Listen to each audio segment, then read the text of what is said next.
welcome to the SVG-TV news for Tuesday, November 17th. I am Khalil Kato with the details. There has been a shake-up at the most senior administrative level of the public service with the reassignment of some permanent secretaries and at least one elevation.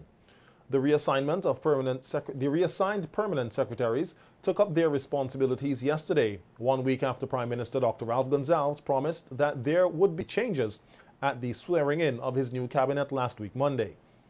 3 permanent secretaries remain at their previous ministries: Sandy Peters-Phillips at the Ministry of Foreign Affairs, Cuthbert Knights at the Ministry of Health, Wellness and the Environment, and Michael Burke at the Ministry of Education. Yvette Pompey has been reassigned from the Ministry of National Mobilization to the Ministry of Urban Development. Raymond Ryan has been shifted from the Ministry of Agriculture to the Ministry of the Public Service, and Narissa Gittins McMillan is now PS in the Ministry of Agriculture, having been moved from the Ministry of National Mobilization. Catherine Joyette is the new Permanent Secretary of National Mobilization, Social Development, the Family, Gender Affairs, Youth, Housing and Informal Human Settlements, and Hudson Ned was reassigned from the Ministry of Transport to the Ministry of National Security. Dr. Risa Noel McBarnett has been elevated to Permanent Secretary in the Ministry of Tourism, Civil Aviation, Sustainable Development and Culture, having previously served as a training officer at the Service Commissions Department, and Laverne Grant, formerly PS in the Ministry of Tourism, has been reassigned as PS in the Ministry of Transportation, Works and Physical Planning. In his address at last week's cabinet swearing-in ceremony, Dr. Gonsalves said the rearrangement of the ministries and reassignment of permanent secretaries is part of the thrust to enhance the efficiency and delivery of the government's policies and programs. This is part and parcel of a normal quest to enhance efficiency and deliverables. Each permanent secretary and each head of department will be given a copy of each of our 2 manifestos: the Principal Manifesto of the ULP and the Youth Manifesto, upon which my party has been re-elected. These foundation documents constitute veritable contracts with the people, and they must be drawn officially to the attention of the permanent secretaries and the head of departments. A new chairman will be appointed to head the Police and Public Service Commissions. This was disclosed by Prime Minister Dr. Ralph Gonsalves on WeFM's Issue at Hand program last Sunday. He said the current chairman, Cecil Blazer Williams, will be stepping down from the position. I can say to you that 2 years ago, in 2018, when Blazer was appointed, Blazer Williams, we agreed, he and I, that this would be his last term as chairman. So there's going to be a new chairman of the Public Service and Police Service Commissions. Somebody who was hitherto on Blazer's commission, somebody with experience, is the person that I'm advising Her Excellency on. Those letters have gone out. I did an oral consultation with the leader of the opposition and with the Public Service Union President, Mr. Boucher, and Mr. Harry, who is the head of the Police Welfare Association, and I've sent them formal letters in further consultation. But it relates to the oral consultation which we had. Leader of the New Democratic Party, Dr. Godwin Friday, says they will continue to press the government for a reduction in the value-added tax VAT. During the 2020 general elections campaign, the NDP promised to reduce the VAT from 16% to 13%, and at a thank-you rally at Heritage Square last Saturday night, Dr. Friday said Vincentians are overtaxed and it is time to ease that burden. So when they come to Parliament, I want them to come with the next budget and bring any tax measures in there and say that they're going to put tax on the people of this country, and they will hear from us. Because the people of this country have suffered enough. You have suffered enough. And you have told me and my colleagues that you want us to present to you, the people, and to govern the people of this country with the vision that we presented through the campaign. We will continue to put forward that vision because we believe it's in the best interest of the people of St. Vincent and the Grenadines. Not because of me. I am standing up because of you. As my colleagues here have said, representation means that we put the interests of our people before us. When the politicians or the government fears the people, that is democracy. Not the other way around when the people fear the government. The NDP leader said now is the time for the people to come together and demand better from the government. When I spoke on the campaign trail about changing the government so we could change the country, I wasn't joking. It wasn't just a fancy talk. By changing the country, it means that we have to, as a people, expect more from our leaders. We have to demand more accountability. We have to make them humble and feel not that they're boss, but that we are the ones who put them in office.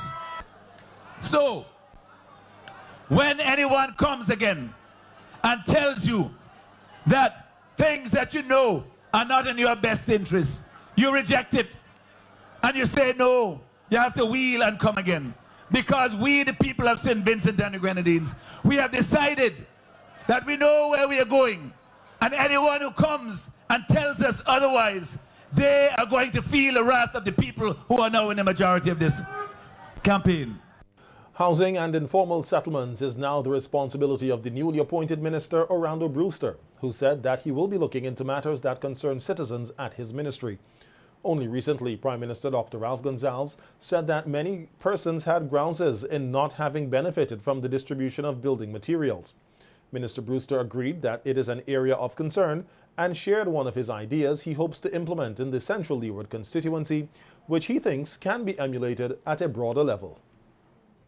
Instead of giving out the materials that's going to sit there for a long time, not, getting the labor, we from the government level can have a joining of community-based organizations where they can come aboard and help, with these projects.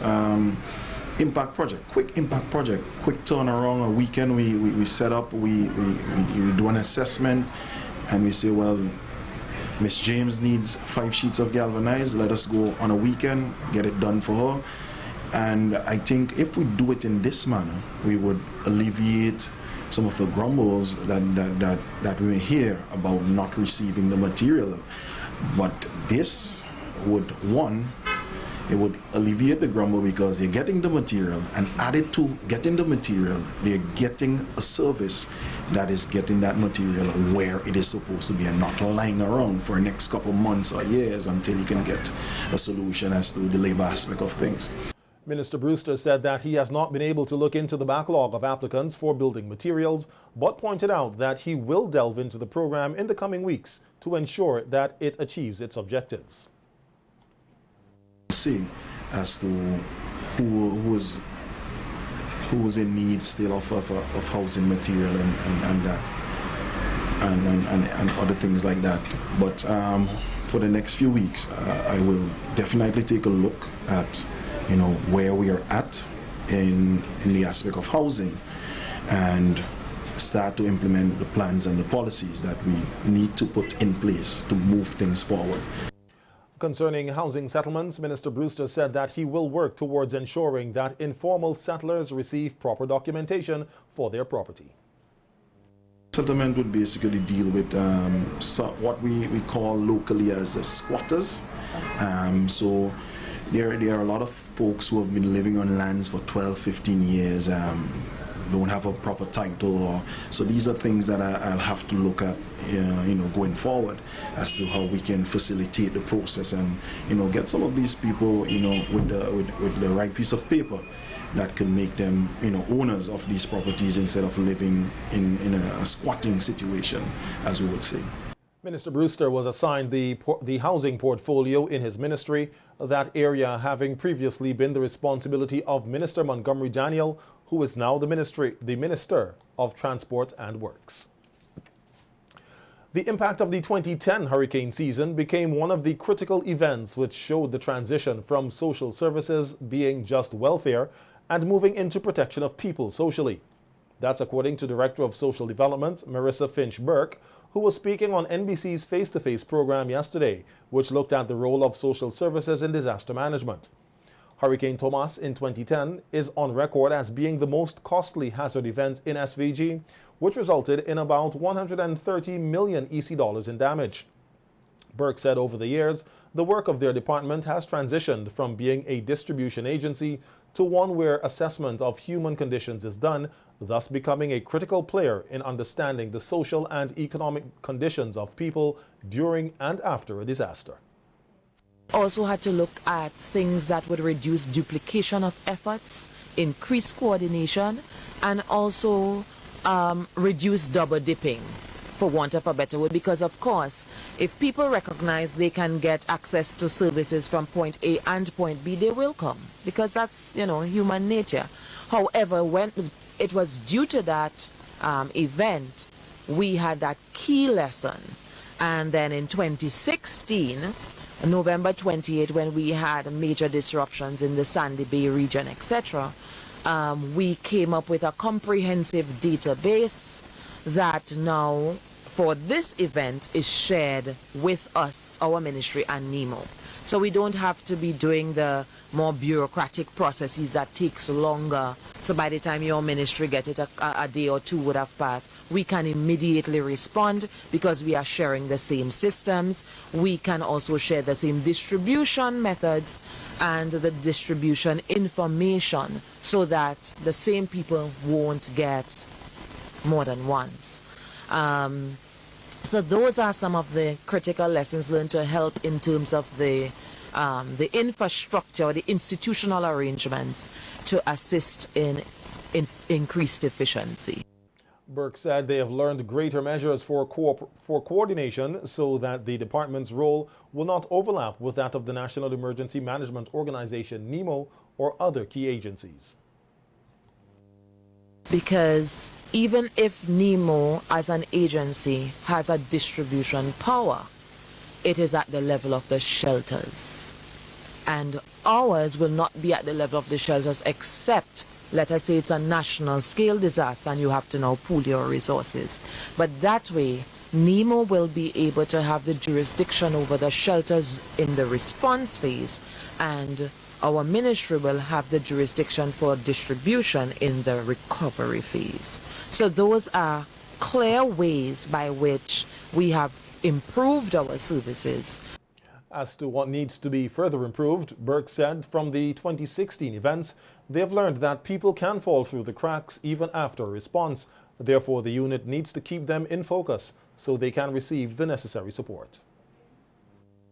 You can be efficient with response, but we cannot let them fall through the cracks where we have responded during the first 6 months and then what next? So the recovery needs to lead to reconstruction. And that is where we were able to have cabinet approval to then have a reserve funding now for 6 months worth of disaster relief. So in case there is an event, we can be able to cater for a certain number of families. So we got that approved in May of this year. And that way we will be able to officially cater on an per annum for persons where we would need to have that recovery. When that recovery is complete, we would then, if they require more long-term support, they will then transition into our regular standard of living improvement social protection programs. Over the weekend and yesterday, rains continued to affect residents in communities prone to flooding. One of the communities most affected was Petit Bodel. This is according to the director of the National Emergency Management Organization, NEMO, Michelle Forbes, who said that the Petit Bodel Secondary School was surrounded by water yesterday. However, students and teachers pitched in to ensure the flood water did not get in. Forbes said that an assessment team was dispatched to the school to see what work needed to be done. I went to the school yesterday evening. The school had a little bit of water, well, it's a little bit. They had some issues with water coming into the property also because the rainfall was really heavy. And as you can see from pictures that have been circulating. So the school, I am not sure whether they were open today because I didn't get to check in with them. But we were made aware of that report and we're in contact with the Ministry of Education if they needed support to help clean up. But we didn't get that request for any additional support. The students returned to school today. Forbes said along with the Petit Bodel, several other areas were affected and some landslides were experienced. We had several families were flooded out in Rosebank area, Rosebank, Dartview. Yesterday we would have had some heavy showers affecting the North Leeward area. We had a few landslides in Sharp, Chateaubillet, Petit Bodel. We had some landslides and some flooding. We have quite a bit of debris on the road also from falling rocks and landslides that we would have had. We have one family that stayed overnight in the emergency shelter at the Rosebank Community Center, and we have several families that have been affected. So we were able to visit most of them yesterday evening, and we'll continue the assessments into tomorrow. So it's just a small numbers, but they have been affected. Some houses were flooded out, and two in particular in Dartview were affected by landslides. Forbes pointed out that November is usually the wettest month of the year, and because we are still in the hurricane season, persons need to continue to take all necessary precautionary measures to protect life and property. October, November tends to be one of the wetter months, and we have to be prepared for the rest of the month. We still have another week and a half to go that we can have more rainfall, and as we even go in the hurricane season, we can still continue to have rainfall because the forecasters have already indicated that we're going into what I call a La Nina period, which means it's going to be more wetter than normal, or wetter even going into the dry season. We don't know if that will hold, but we need to be mindful that November is traditionally one of the wetter months, and we can expect rainfall, landslides, flooding, and those persons who are prone to such need to really take the necessary precautions. The SVG Met Services forecast that showers will continue intermittently over the next few days. Today, several schools in the finals of the NTRC's iCode competition presented the apps developed to a panel of judges who would decide on the best app developer. Most of the applications were developed by the students with the help of teachers. They were allowed to use their imagination and creativity on how the use of the apps could be used as a service that can make life easier with technology. Here are some snippets of some of the presentations on the apps developed by the students.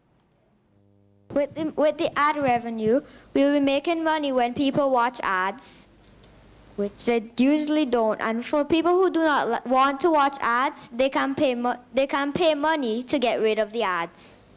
The Blue Space app is an ICT app designed to help an individual in an emergency.